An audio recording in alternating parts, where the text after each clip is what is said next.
Salut tout le monde, c'est Ginji. Je fais une vidéo réponse à la vidéo de François Letard de la chaîne JDR Détroit sur les PJ qui sont contrôlés par les PNJ, puisque je pense que je suis capable de répondre à ça, puisque j'ai été confronté à ça tant pour les aspects positifs que négatifs. Alors, je ne pensais pas faire de vidéo aussi tôt, puisque je comptais bel et bien parler de JDR sur YouTube ou ce genre de choses. Mais je voulais vraiment gagner de l'expérience, travailler un peu. Mais bon, on va commencer avec une réponse assez simple et assez courte. On va faire une vidéo assez courte. Puisque le temps de rassembler les pensées comme ça, ben, rien que par écrit, j'ai déjà à peu près pas mal de paragraphes. Si je regarde de côté, c'est parce que je lis à peu près ce que j'ai noté. Alors, ça fait combien de temps que je me suis mis au JDR? Ça fait à peu près 6 ans, si je me trompe pas. 6 ou 7 ans. Donc, voilà, c'est au champ de Shoji. Combien est-ce que c'est longtemps ou pas? Donc, voilà. Alors, il y a trois axes qui permettent de pouvoir jouer un PJ PNJ, enfin, un PJ joué, contrôlé par un MJ. C'est d'abord le rapport à l'univers et l'interprétation, donc l'interprétation du MJ, la confiance des joueurs et surtout, comment dire ça, euh, je pense que le jeu en lui-même compte aussi. Alors, pour faire la comparaison, c'est comme faire un roman dans lequel, en fait, vous n'êtes pas le personnage principal, mais le personnage secondaire. Ceux qui se prêtent à cet exercice se rendront très vite compte qu'on a tendance à apporter un temps d'écriture, d'attention, plus sur votre personnage que vous avez créé ou qui vous représente, que sur le personnage principal. Et je parle en connaissance de cause. Ben, en fait, créer cette catégorie de PJ et apporte à peu près ce lot d'inconvénients, mais bien sûr, c'est quelque chose qui se travaille. Euh, Par exemple, moi, je parle en connaissance de cause, puisque je me mets à écrire très souvent, et ça m'est arrivé de me mettre en tant que personnage et de voir que les dérives. Donc en amont, je pense que c'est une bonne piste de réflexion. Ensuite, ce qui va se poser, je pense, c'est que je ne vais pas chercher à convaincre les gens. Pour être honnête, ça ne vaut clairement pas le coup. Surtout que les résultats sont assez disparates en fonction de l'univers, en fonction des MJ et en fonction de la confiance qui est apportée aux joueurs. Et il y a beaucoup trop d'éléments qui sont, comment dire ça, trop d'éléments qui sont pris en compte et la variable de l'aléatoire est beaucoup trop élevée. Donc voilà, c'est un peu limite. Pour ce que j'en sais, j'étais contre. J'étais contre dès le début. L'idée même de faire un personnage joueur devait impliquer que, bien évidemment, le temps d'attention, tout ça apporté au personnage, et surtout, c'est pas la question du personnage, par exemple, tout en sachant que le MJ, surtout quand il a créé l'univers, il est un peu omnipotent. Ben, pour moi, c'est pas un problème, puisque dans le système de jeu que j'ai créé dans mon JDR, ben tout, même là, les réactions des personnages peuvent être simulées par les dés. Donc je n'ai jamais eu ce problème. S'il y a un piège, mon personnage ne le voit pas, il ne le sait pas. Et par réflexe, il n'est pas tout le temps sur... C'est pas Donjons et Dragons. On n'est pas tout le temps sur le qui-vive à chaque fois qu'on est dans un donjon en pensant que tel ou tel piège rentre. Donc il y a le rapport entre l'univers et le personnage qui est en parallèle. Euh, Ensuite, il y avait le fait que ben, j'ai des joueurs euh, qui, dans l'ensemble, hein, sont assez, je dirais pas fainéants, mais je dirais qu'ils étaient assez nonchalants, voire même timides au début. Et ça, c'est tout à fait normal, puisque pour la plupart, dans ma tablée, la vaste majorité d'entre eux se sont mis au JDR avec mon JDR et à ma tablée. Donc je comprends tout à fait ça. Mais même quand je les encourage en les disant ouais, mais il n'y a pas que la baston, il faudra que vous pensiez à faire autre chose, tout comme ça, Et je l'ai très vite vu avec scénario d'enquête, par exemple, où ils étaient complètement largués, et même encore, les scénarios d'enquête sont très difficiles. Donc, j'avais envie de leur permettre de s'émanciper vraiment de l'assistanat, puisque ça c'est une question de logique, mais je pense que les JDR n'ont pas de vocation à faire forcément de l'assistanat, ça dépend de l'univers évidemment, mais voilà. Et donc, quel serait le plus beau assistanat que le Deus Ex Machina, un PJ qui est omnipotent, ou encore un PJ qui sait exactement quoi faire et du coup, ils finissent instinctivement par le suivre. Et c'est quelque chose qui était déjà arrivé plusieurs fois. C'est déjà arrivé que je soumettais une... comment dire ça, vu que j'interprétais le rôle de mon personnage, je soumettais une envie de faire quelque chose qui était sûrement propre à elle, hein, puisque le personnage en question c'était un personnage féminin, et les autres ont suivi de la même manière que quand je soumettais mon avis du fait que ce qu'ils avaient envie de faire, ben, ça tournait en rond, puisque ça tournait souvent autour des mêmes choses. Ben, comme mon personnage demandait est-ce qu'on pouvait faire autre chose, s'il disait non, il voulait vraiment faire ça, mon personnage partait hors champ et tout était traité en fait à la fin de la partie. Par le biais de dés, j'explique. Parce que ça aussi, il faut comprendre la relation de confiance entre les joueurs doit s'installer de base. Hein, je crois que c'est la composante la plus importante des trois.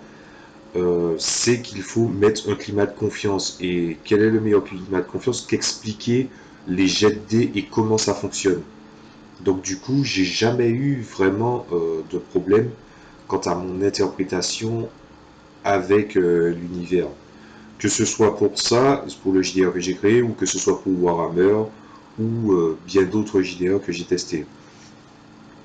Je suis plus, je sais pas pour vous, mais moi je suis un MJ qui est plus dans les, ça penche plus en faveur du côté arbitrage que le côté quelqu'un qui soumet un scénario ou qui veut faire vivre une aventure. Voilà, je préfère simuler les règles et les laisser vraiment dans un monde assez libre. Mais pour autant, la question de la confiance des joueurs, même quand on pense qu'elle est établie, ben, elle est souvent remise en cause. Et c'est pas souvent, ça peut être bien sûr à cause de la mauvaise foi, mais ça peut être aussi à cause de frustration personnelle des joueurs. Euh, Ça m'est déjà arrivé que des joueurs me font des remarques, hein, avec de bonnes grosses guillemets, hein, bien épaisses, de sur que le fait que mon personnage, ses jets sont à un seuil très élevé, ont un seuil très élevé, ou encore qu'il semble connaître telle ou telle chose, ou même, euh, ou même qu'il a l'air d'être plus en avant, il a l'air d'être un personnage principal, donc le personnage principal pour l'intrigue. Parce que, pour précision, l'univers que j'ai créé, c'est un univers qui est cross-média, et à la base, ben, c'est un manga que j'écris. Et du coup, ils pensaient, en tout cas certains pensent, à tort ou à raison, que les personnages que je fais ont un pas sur l'histoire du JDR parce qu'il fait justement partie du manga, alors que très clairement c'est faux. Hein. Donc, voilà. Et ça, c'est tout simplement dû à une chose, les les frustrations des joueurs. C'est-à-dire, y a plusieurs catégories de joueurs. Vous avez le joueur qui est vraiment insouciant et que finalement, il s'en fiche un peu. Vous avez aussi d'autres joueurs qui, par exemple, sont très frustrés. Le moindre échec, je dis bien le moindre échec, c'est vraiment une catastrophe pour lui. Et d'ailleurs, fait évoluer son personnage en fonction de ce qu'il a raté, ce qui est une erreur en soi. Hein. Et donc, à cause de ces frustrations, ça a tendance à se reporter dans ses propos. Et du coup, ce que je fais, c'est que, ben, comme j'ai une politique de transparence, je leur dis, j'ai expliqué tous les calculs, tous les jets, voici tous les paramètres. S'il y en a que vous avez oublié, ben, il faudra me le dire pour refaire le calcul. Ou dans le pire des cas, j'explique pourquoi j'ai tel pourcentage ou ce genre de choses. Mais si on fait ça sur le long terme, hein, je pense que tout le monde a déjà remarqué qu'est-ce que ça va amener. si on peut remettre en cause chacune des choses qu'on fait, c'est que forcément, il y a pas vraiment ni un climat de confiance, ni encore que le côté MJ est respecté. Et donc, c'est pour ça que je comprends tout à fait que ceux qui ne peuvent pas créer un PJ, ne veulent pas créer, pas ne peuvent pas, ne veulent pas créer des PJ PNJ, en fait des PJMJ, ben, finissent par se dire non, ben, ça ne fonctionnera pas. Et ils ont peut-être raison. Il y a peut-être une question de piédestal à poser par rapport au MJ, sans parler du fait qu'il doit gérer l'univers, il ne va pas non plus gérer les joueurs, ou encore leurs humeurs, ou voire même de devoir se souvenir de ce que eux ils ont noté sur la fiche, alors que c'est leur seul boulot, c'est-à-dire interpréter ce que leur fiche leur dit. Donc voilà. Ensuite, le côté interprétation et gestion de l'univers d'un JDR ou quel que ce soit, ben, je dirais que j'ai jamais eu vraiment de problème puisque je suis quelqu'un qui tombe assez souvent malade. Donc du coup, je tombe malade chroniquement. Et donc ça c'est depuis que je suis petit. Et vu le nombre de projets que j'ai en tête, ben, il me fallait optimiser mon temps et il faut que ça paie. Donc très vite, je me suis habitué à faire plein et plein de choses en même temps. Et du coup, je pense que du fait que j'ai l'habitude d'avoir des interfaces, d'ailleurs, j'ai des tas de... Moi, je suis des MJ, on va appeler ça pour certains la nouvelle génération, c'est-à-dire que j'utilise principalement un ordi à cause des PDF, à cause des écrits, puisque je n'ai rien ramené sur le papier, ben majoritairement j'utilise un ordinateur et j'ai des interfaces où par exemple je mets des couleurs bien précises et les couleurs ont une symbolique qui me permettent de gérer. Donc j'ai appris à optimiser mon temps et du coup je n'ai pas de ce problème-là. Mais pour élargir encore la discussion, je dirais que un PJMJ, euh, bien sûr il y a le comme François Letok l'a dit, il y a le petit côté salutaire où par exemple soudainement il arrive de je ne sais où et il arrive à faire un Deus Ex Machina, il arrive et il aide tout le monde. Personnellement, dans la campagne en cours que j'ai là, ben je me suis retrouvé à le faire. Je me suis dit pour une fois je vais jouer un personnage historique hein, qui fait partie de l'histoire de l'univers. Et du coup, étant donné on avait attenté à sa vie à plusieurs reprises, puisque il y avait des assassins assez trop, c'est un prince, c'est plutôt le dauphin d'un royaume, euh, qui, euh, qui est dans un climat de tension, ben, il était vraiment recouvert de bandages et on ne savait pas à quel point il était blessé ou pas. Et du coup, sorti de nulle part, tandis qu'un alchimiste était sur le point d'abattre un PJ, qui essayait de se démerder comme il peut avec une arme à feu, mon personnage est sorti de nulle part, lui a attrapé juste compte pour le sortir de la zone de l'attaque, des serpents de pierre. Et ensuite, après mon personnage, très clairement, avec les dés, j'ai lancé les dés pour voir si mon personnage restait conscient. Ben, évidemment, non, il n'est pas resté conscient. Il s'est évanoui, il s'est retrouvé avec quelque chose sur le dos. Et ça, c'est des petites subtilités il faut prendre en compte quand on fait ce genre de personnage-là. On peut pas juste, tout en sachant que les PJ sont des personnages qui sont quand même, ça dépend de l'univers, mais très souvent, ben, c'est les personnages principaux, ça c'est la vérité, c'est les personnages principaux de leur propre histoire, donc ils ont au niveau au-dessus. C'est pour ça que le MJ peut décider que si bon, s'il y a un moment où tous les jets, genre, il s'est pris un échec critique, l'ennemi a fait une réussite critique, il est tombé sous sa barre théorique de PV acceptable avant de mourir, et que bon, c'était une réussite critique du genre il a fait un 1, bon, on peut pas sauver quelqu'un, voilà, c'est pas possible. Mais par contre, il y a des moments où on peut se dire que on peut sauver un personnage, et là encore c'est le MJ doit apprendre aussi, c'est un peu comme la corde d'une guitare, il ne faut pas qu'elle soit trop tendue non plus. Donc de ce fait, il faut qu'il soit quand même qu'il ait une ligne directrice claire, mais qui doit apprendre à se flexibiliser pour ne pas amener de frustration à la table. Et par la suite, ce genre de subtilité, ben, elle va finir par payer, par exemple, étant donné que leurs personnages sont les personnages principaux de leur propre histoire et qu'ils peuvent pas mourir, ben, si la seule solution qui reste, c'est qu'un PJ qui appartient au PNJ au MJ vienne le sauver, ben, finalement, le MJ pour tempérer peut essayer de mettre une grosse contrepartie à son personnage. Et il ne faut pas avoir peur de faire ça. Mais ensuite, c'est le rapport à l'objectivité et la subjectivité. C'est-à-dire, est-ce que je pense faire ce qu'il y a de mieux et est-ce que c'est vraisemblable pour l'histoire? Et ça, c'est des questions qu'on doit se poser de temps en temps en tant que MJ. Et donc, ça fait déjà beaucoup de choses à dire.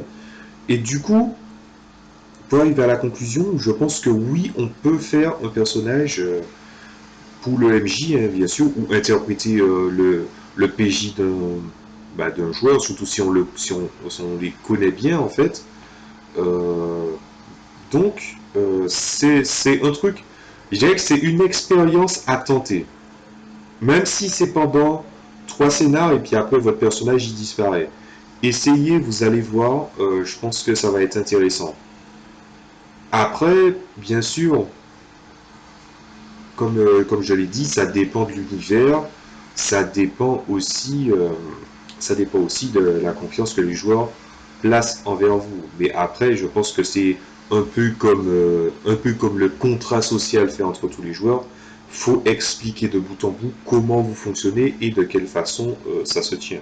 C'est un exercice qui est très long et très difficile puisque souvent, surtout si je pense que à notre époque on a beaucoup de choses à faire et donc du coup le JDR on essaie soit de condenser un peu, soit on part assez vite parce qu'on a d'autres choses à faire.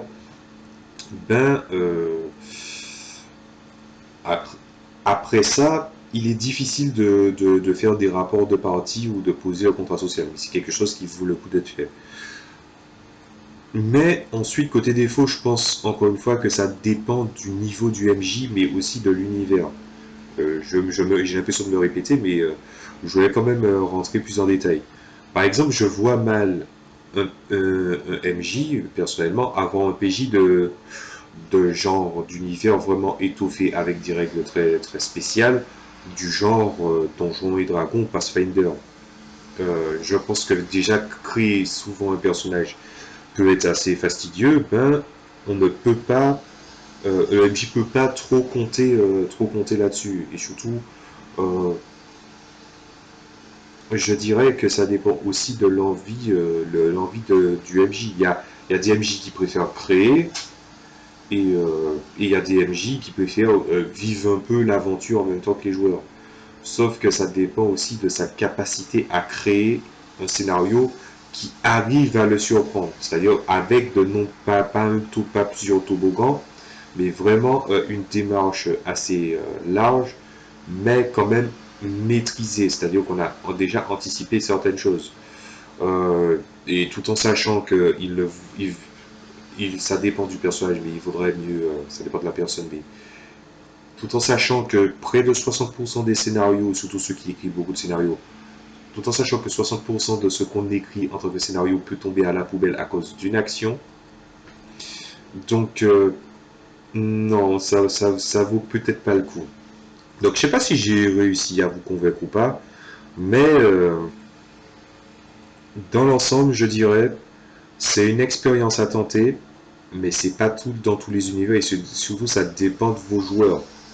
Et s'il faut donner plus de détails au niveau des joueurs, je dirais, si vos joueurs sont du genre à être tatillons, à grappiller le moins de seuil de réussite, ou que c'est des gens qui restent assez frustrés au niveau de leurs échecs, le moindre échec, hein, parce qu'il y en a qui veulent faire du 20 sur 20 alors que ce n'est pas possible, ben, du coup, ce qu'il faudrait faire, c'est de ne pas, ce qu'il vaudrait mieux, c'est de ne pas faire de personnage.